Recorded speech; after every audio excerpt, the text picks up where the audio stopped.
Although the current trend of coffee shops is inspired by America, what I found out is that coffee itself comes from the Muslims.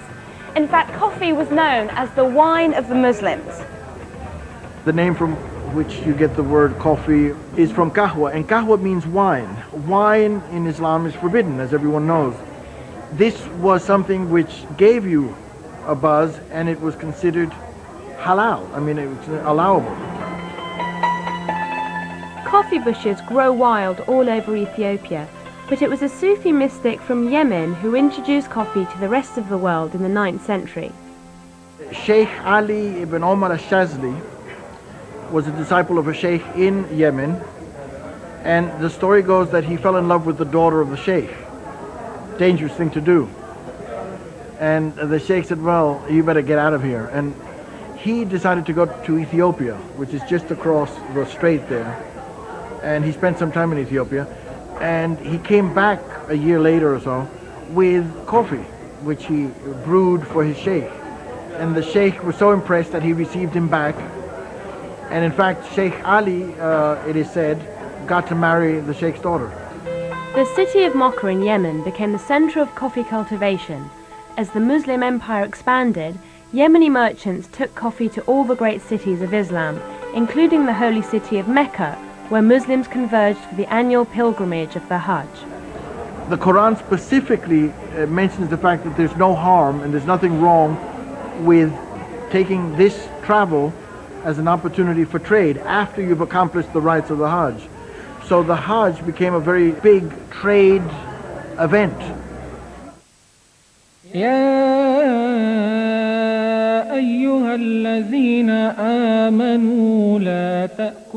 who have faith, do not consume one another's property by false means, but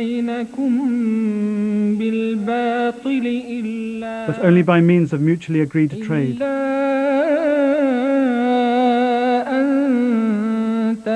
And do not kill yourselves. Allah is most merciful to you.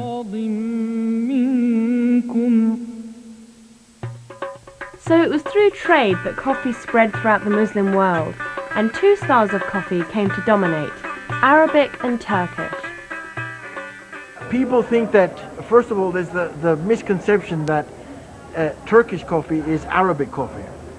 They're about as far apart as they can be. Arabic coffee, strictly speaking, is the most lightly roasted of all coffees. The color of Arabic coffee is a kind of a light yellow. Turkish coffee is highly roasted, I would say even burnt coffee, pulverized into a talcum-like material, which is then boiled, and you get that thick, rich, rather good-tasting coffee if it's well made. So how do you make a proper cup of Turkish coffee? Well, Harira here is going to show me how. You have your jezve, which is coffee cooker. You measure your water. And that's cold water, is it? It's cold water. If you cook coffee with cold water, it's better. You get the better coffee and better taste also. Okay. And what you need to have is about a full spoon of coffee. Quite full.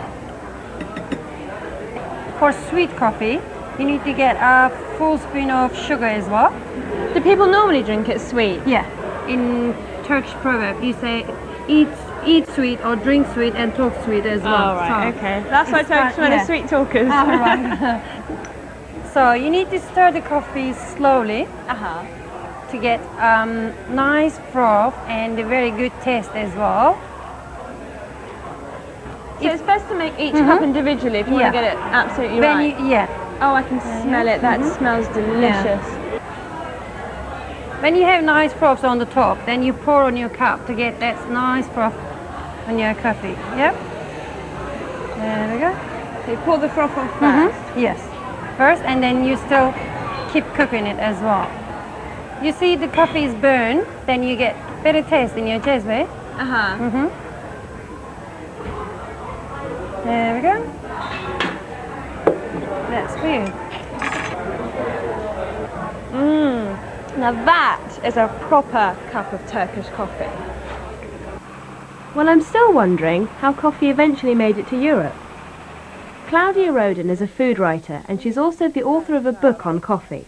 Claudia, I know that coffee originally came from Ethiopia and the Yemen. Can you tell me how it got to Europe? Actually, one way that coffee came into Europe was through Vienna, because there was the siege of Vienna by the Turks. And when the Turks left, they left bags and bags of coffee beans. And one of the interpreters, I think he was called Franz Josef Kolczynski or something like that, took all the coffee, and he was the first person to sell coffee, and he made it in the same way as the Turks did. But very soon, almost every city in Europe and in Britain had coffee shops. Actually, the first coffee shop in Europe was in Britain, in Oxford. And you would often find a Turk's head or a Sultan's head or a coffee pot as a sign to show that coffee was being sold somewhere. Despite the fashion for all things Turkish, coffee soon fell out of favour. It was thanks to India and Indian tea that the British became a nation of tea drinkers. So when did the coffee shops become popular again? Well, not until the 1950s. And that was the time when I first came to Britain. And I was an art student in Soho. And there were all the coffee houses that opened because Gaggia espresso machines were sold in England, and we used to sit around a table which had Chianti bottles and a candle, and sometimes there was a guitarist. But at that time, at home, everybody drank instant coffee. With over 4 million cups being drunk each week in the UK, coffee is now big business. A whole new culture is being born around high street coffee shops with comfortable sofas and quality blends. People have fallen in love with coffee. There's been quite a conversion, and you can look at the market numbers from tea into coffee. Coffee is taking over, especially with the younger generation. And people are really starting to take an interest and understand that different cappuccinos taste different for a reason. There's about 100 different reasons I could tell you, from when the bean is picked to Costa to the time that we actually grind it and hand make it. Today, coffee is the world's second most traded commodity after oil. This ancient concoction, used by the Sufis to keep awake for prayer, now fuels the world.